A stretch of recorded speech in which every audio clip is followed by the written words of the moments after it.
افغانستان کې د ډرون حملې په نتیجه کې 8 وسلوال وژل شوي دي. د سرچینو تر مخه افغانستان کې بغیر پایلټ الوتکې لخوا حمله شوې چې په ترڅ کې 8 وسلوال وژل شوي دي. سرچینې وایي چې د وژل شوو وسلوالو تعلق د ډیر اسماعیل خان د زرار ګروپ سره دی. د افغانستان جنوبي صوبه پکتیکا ګومل ضلع کې په یو ګاډي ډرون حمله شوې چې په نتیجه کې اته کسان د وژلو خبر مخې ته راغلی دی. په وژل شوو ترانو کې د 15 تعلق د ګډپور قوم سره ولې د درو ترانو تعلق د مسعود قوم سره ښودل کېږي. سرچینو دعوه کړې ده چې په دغه ډرون حمله کې په نښه شوي وسلوالو تعلق د زرار ګروپ سره دی. د دې نه وړاندې هم پاکستاني فوز په افغانستان مختلفو سیمو کې د طالبان پاکستان دي دغه مختلف ځایونه په نښه کړي دي او هغه له نقصان رسولو کوشش کوي. یو ځل شان د افغانستان لخوا هم په پاکستان کې وار په وار باندې حمله کیږي.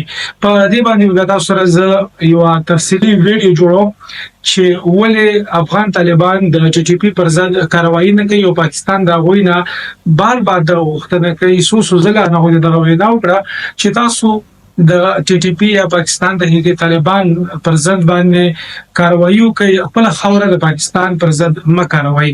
نو همدغه وجه ده چې پاکستان د ټي ټي پی خلاف په خپل باندې په افغانستان کې کاروایان شروع کړي دي او دا غوي پر ځای نه پنځه کوي ورسره اوس د ډرون حمله هم دوی په غي باندې وکړه. د کبر نتیجه کې چې اته کسان یا اته وسلوال د کلدم تحریک زرار ګروپ وجلی دي او کوشش روان دی چې د تحریک طالبان دغه مخنیوي وشي او په پاکستان کې د هغو چې کومه کاروایی دي یا کومه ترخګري خوري دغه مخنیوي وکړي شي.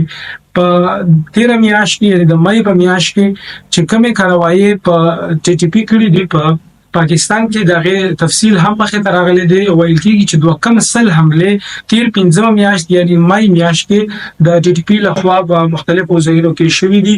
په هغه کې دوه نوي چې کومه حمله دي یا کومه پیښې دي هغه د خیبر پختونخوا په 12 ضلعو کې کړې دي او دغه نه علاوه چې کومه پاتې شپږ پیښې دي هغه په دوی په پنډي، کراچۍ، کویټا، زوب او په دغه ځایونو کې هغوی کړي دي. دغه تفصیل هم مخې ته راغلی دی.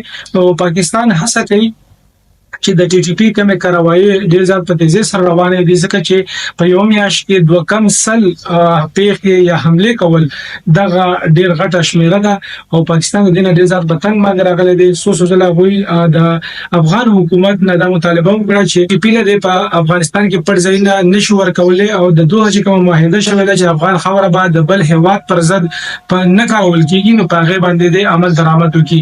په نننۍ دغه ویډیو کې هم دومره بیا به تاسو په خدمت کې حاضر یو. تاسو ګوري پښتو ډیجیټل ذاکر الله يم.